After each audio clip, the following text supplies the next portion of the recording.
देखिए, बिल्कुल जैसा मैं आपको बता रहा था कि ममता फिलहाल नहीं चाहेंगी कि सरकार केंद्र से जाए या उनकी जो सप्लाई, खाद्य की सप्लाई है, जो पैसा उनको केंद्र से जो मिल रहा है बंगाल के कम से कम विकास के लिए, वो रुके। दूसरा मैं आपको बता दूं, जिस तरह पेट्रोल के दाम जब बढ़ाए गए थे सरकार ने, तो उसमें कुछ रोल बैक हुआ था, तब भी ममता ने आंखें सरकार को दिखाई थी, लेकिन उनके साथ रही। अब डीजल पे 5 रुपए बढ़ाए गए हैं, रसोई गैस पे चुंगी लगाई गई है। दूसरा सबसे बड़ा जो एफडीआई जो कानून लागू किया गया है, उसमें ममता बनर्जी हमेशा से विरोध करती रही हैं, लेकिन कहीं ना कहीं अगर सूत्रों की हवाले जो खबर आ रही है उसकी माने, तो कहीं ना कहीं ममता बनर्जी किसी बात पे सहमति जता सकती हैं। जैसे मैं आपको बताऊं, अगर सरकार सिलेंडर की गिनती बढ़ाए, यानी कि 8 से 10 या 15 या 20 करे, या डीजल में कुछ रोल बैक किया जाए, तो ममता बनर्जी हो सकता है कि सरकार को बाहर से समर्थन जारी रखें। कम से कम दिखावे के लिए तो मंत्रियों का इस्तीफा लिया जा सकता है, लेकिन बाहर से समर्थन जारी हो सकता है। ये तमाम पहलू हैं जिसपे अभी मीटिंग में चर्चा चल रही है, और अभी लगभग कुछ समय के बाद ममता बनर्जी अपने पत्ते खोलेंगी। जी, अगर कोई कड़ा फैसला ममता बनर्जी लेती है, तो मैं आपको एक बात और बता दूं, आज शाम को लगभग 6:30 बजे मनमोहन सिंह और सोनिया गांधी की बैठक होने वाली है।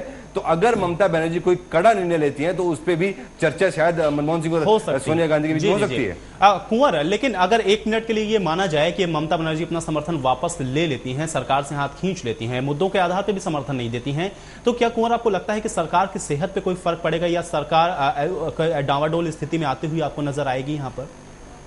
देखिए आयुष, जब सरकार ने एफडीआई कानून और सिलेंडर में या दाम बढ़ोतरी के जब फैसले लिए, अचानक फैसले लिए गए हैं, ताबड़तोड़ फैसले लिए गए हैं, तो सरकार ने पूरी तरह गुना भाग, यानी कि मल्टीप्लाई, डिवीजन, सब कुछ कर लिया है। सरकार पहले जानती है कि अगर नंबर गेम की पॉलिटिक्स आती है तो नंबर सरकार के पास रहेगा। क्योंकि मुलायम सिंह उत्तर प्रदेश में नहीं चाहेंगे कि अभी मध्यावधि चुनाव हो, देश में मध्यावधि चुनाव हो 2014 से पहले, क्योंकि उनके पास तैयारियों का समय इतना नहीं होगा जितना वो चाहते हैं। दूसरा, जो केंद्र से जो पैसा मिल रहा है, जो दबाव की राजनीति मुलायम सिंह करते आए हैं, राष्ट्रपति चुनाव के वक्त हमने देखा, वो पैसा ना रुक जाए। तो इसलिए मुलायम सिंह भी बिल्कुल नहीं चाहेंगे कि मध्यावधि चुनाव उत्तर प्रदेश में, देश में कहीं भी हो।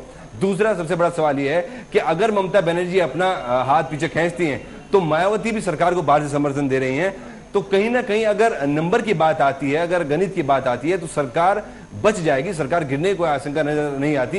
क्योंकि हमें यह लगता है कि मायावती और मुलायम सिंह दोनों इस वक्त सरकार के पाले में हैं, दोनों सरकार को समर्थन बाहर से दे रहे हैं, और अगर तृणमूल कांग्रेस अपना समर्थन वापस लेती है, तो ये दोनों सरकार को फिर बचाने की स्थिति में नजर आएंगे। जी, लेकिन कुंवर, अभी पिछले दिनों जब कार्यकारिणी की बैठक थी, सपा की कार्यकारिणी की बैठक पश्चिम बंगाल में थी, तो ममता बनर्जी और मुलायम सिंह साथ साथ नजर आए थे, भाई बहन का रिश्ता वहां पर निकल के एक सामने आया था। क्या आपको यह लग रहा है कि अगर ममता बनर्जी अपना समर्थन वापस लेती है, तो सपा भी साथ में खड़ी हो सकती है, कहीं ना कहीं टीएमसी के साथ?